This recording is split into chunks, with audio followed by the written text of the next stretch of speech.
What's going on? What's going on? What's going on? You already know what time.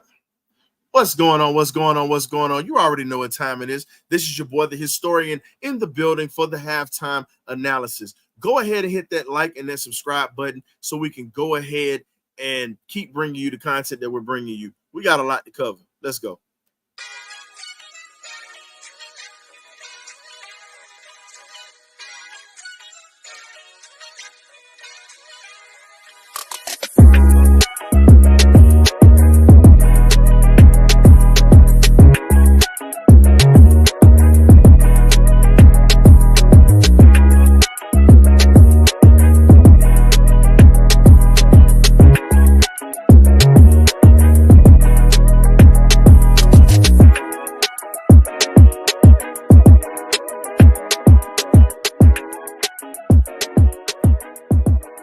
BirdCage.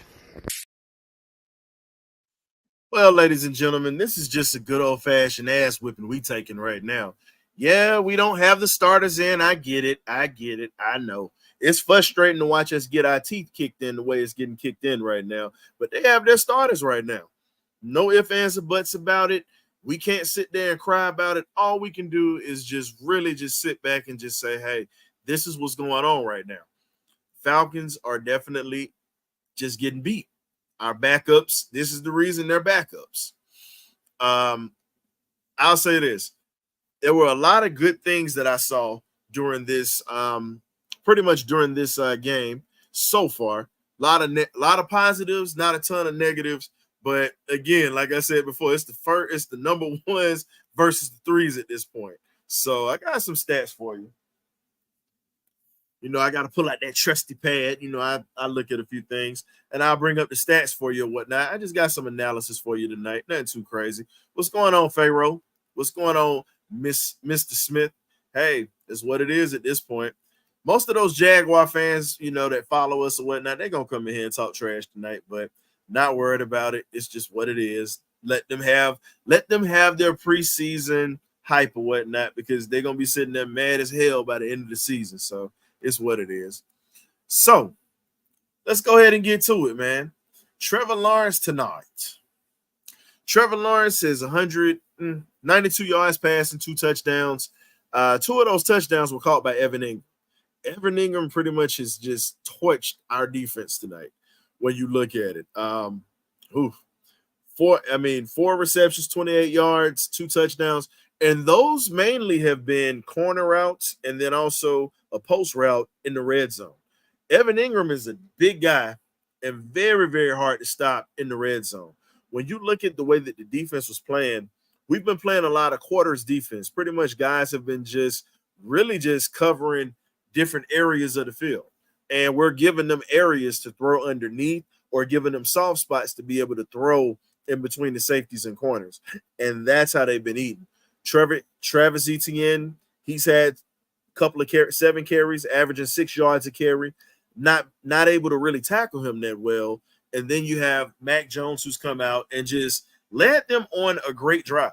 Now, I'm not going to beat up on the defense like that because they've had a couple of third downs where they should have gotten off the field, but piss poor penalties have hurt us tonight, period. I still like the effort from Kevin King. In the first quarter, he made a touchdown saving tackle with Travis Etienne. I'm saying Trevor, thinking about his little brother that's at Georgia. But Travis Etienne in the corner, and they got the touchdown. That set up the first Evan Ingram touchdown. But I got to give King credit because he came and covered a lot of ground to be able to make that tackle. But let's talk about it offensively. Taylor Heineke, 8 out of 17, 81 yards tonight. His rating is 61. Either way, he's got to go. I'm sorry. He's got to go, regardless of what's happening. So all I can say at this point is, man, it's just not a good night. It's not a good night. I'm not gonna sugarcoat it. I'm not gonna sit here and play around. It's just not a good night for the Falcons backups. Again, we understand why they're ones. We understand why there's a difference in that talent gap. And you saw that in the first half, ladies and gentlemen, with those Jaguars and pretty much what we have. So The other thing that we've got to do better at offensively, we've got to be able to move the ball consistently. We've had some good drives going, but we shot ourselves in the foot with penalties.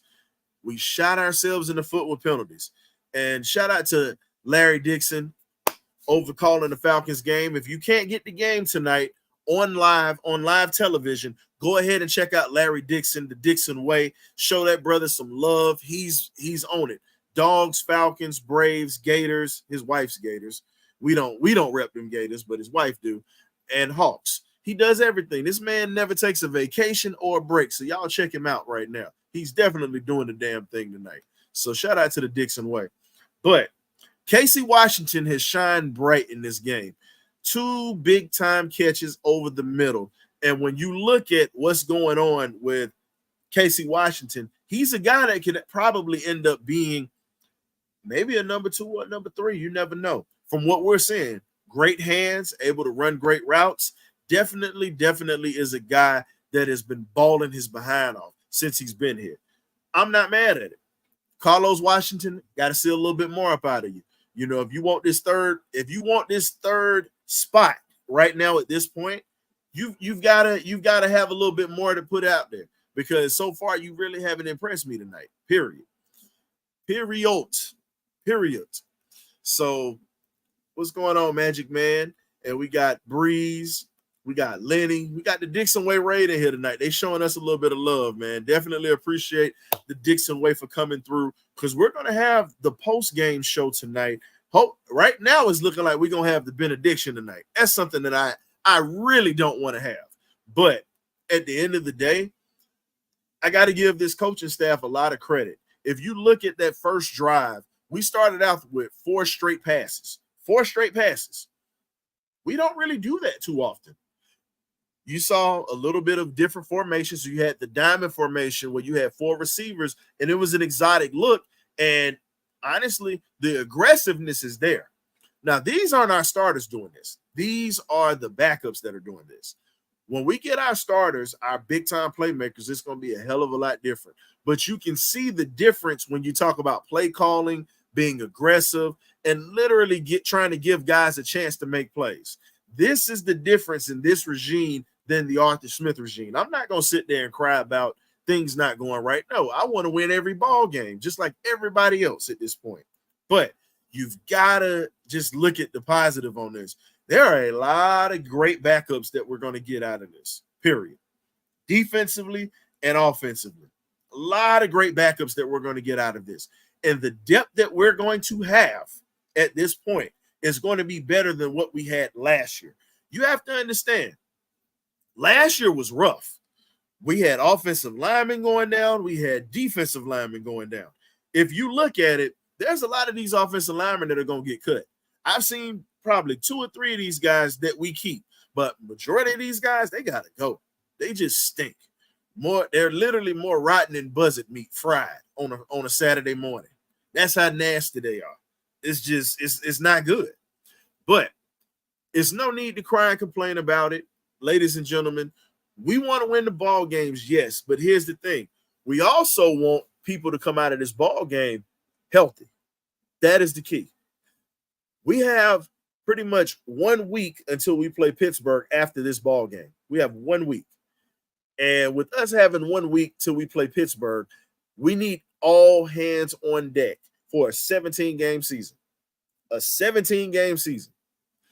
And at this point, we're going to battle injuries. We're going to battle a lot of different things. But the key to this is consistency.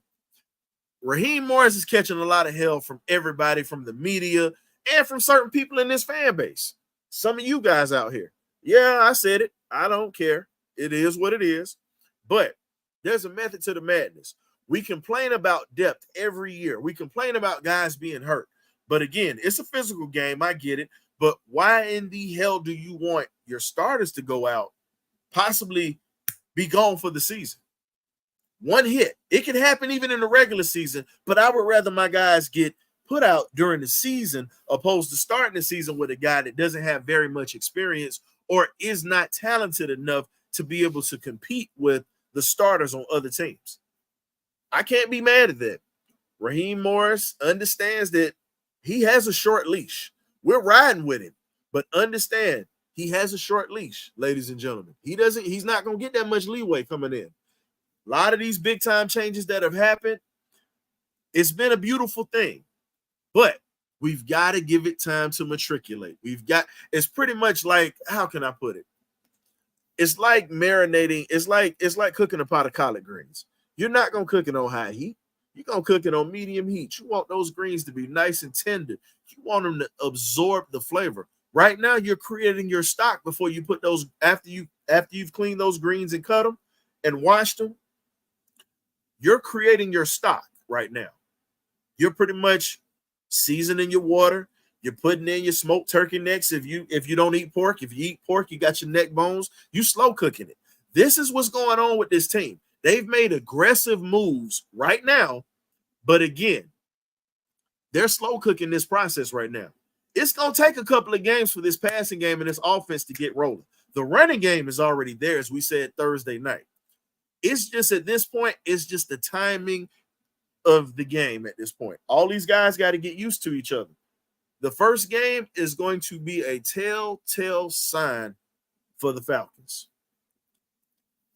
What's going on, Diva? Yeah, I agree. I definitely agree. And if you're noticing back in the day, and I'll say this, Diva, because it's been a while since I've seen you. I'm glad to have you in here tonight. But let's be real. I'll say this.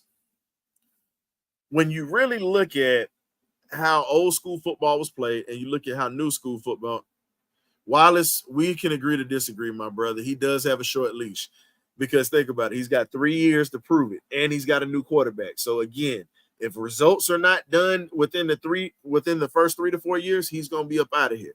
I don't want him gone. I want Raheem here, but we understand that this is a business. So I'll respectfully disagree with you, my brother. You're more than welcome to join in on the post-game show later tonight. So getting back to it, Red, I apologize about that. With this situation, I agree. You have to build up a callus. You have to play football to be able to get better. You have to play football to be able to be conditioned. And if these guys are not conditioned enough, because they don't hit as much as you think they hit in the offseason, they've stopped that because a lot of guys have gotten hurt. But if you look at it, when there was two-a-days, guys were getting in physical shape where they were beating on each other. The starters were playing in the preseason. You did not see many injuries in the 90s, early 2000s. When load management came into play, that is when you saw these injuries starting to pile up. So at this point, I understand that you're not trying to put guys out there and you're trying to save your season, but eventually you've got to put them out there. They've got to get in football condition. Big difference between just being able to breathe. You have to be able to absorb blows and deliver blows without falling apart. So I agree with you on that, Red. That's something that's happening to a lot of guys, and that's even in college too. Again, the load management now is pretty much a situation to where it's mainly about trying to save your money. But again, I definitely appreciate you guys for coming in here for the halftime report. I'm not going to bellyache. No need to. We still got the preseason. We're going to go ahead and get back to our regularly scheduled program, which is the ball game. And we will be on for either the party line or the benediction. Y'all be blessed.